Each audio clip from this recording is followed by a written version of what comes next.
Hi. You know, it's always a great feeling when you finished a project and the HL10 is finished. So let's take a look. Um, I got the rest of the decals on, and I turned on touched up some paint and landing gear and all this other stuff. So here we go. I've got a little rotating platform here so you can kind of see it as it goes around.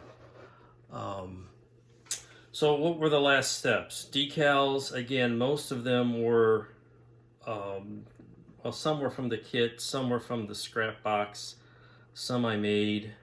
I think I explained that last time around. I added some tubing for the rocket engines, and there's some exhaust pipes in the back, just very fine brass tubing I picked up over the years. What I thought really helped a lot was I added some white decal strips around the canopy sections. I used a liquid mask, micro mask, for the canopy masking because I was afraid trimming tape along those edges on a very thin, fragile vacuum form clear canopy was asking for trouble.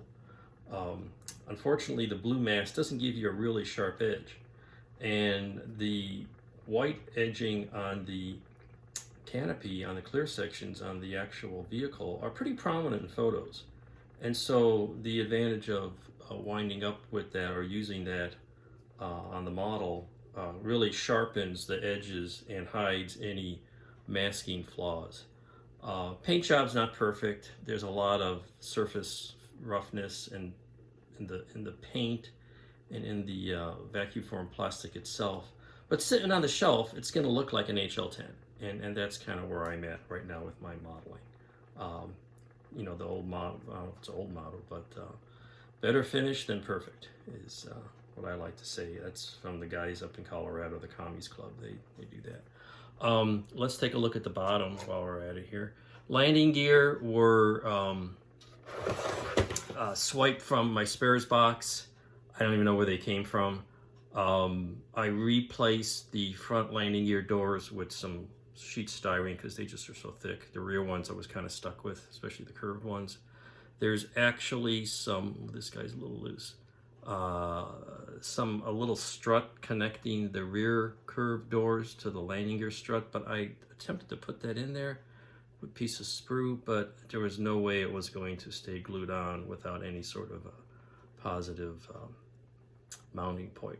So, you know, not much to the bottom, but landing gear with some adaptation worked out just fine. And so that project is done. So vacuum forming isn't that impossible. It does take a couple other little scratch building skills, but it's a lot of fun, and you get these really unique items for your collection. So I hope you enjoyed that build. Stay tuned for more projects on this YouTube channel. Mike Mikowski signing out for now. Thanks. Take care. Stay healthy. Happy modeling.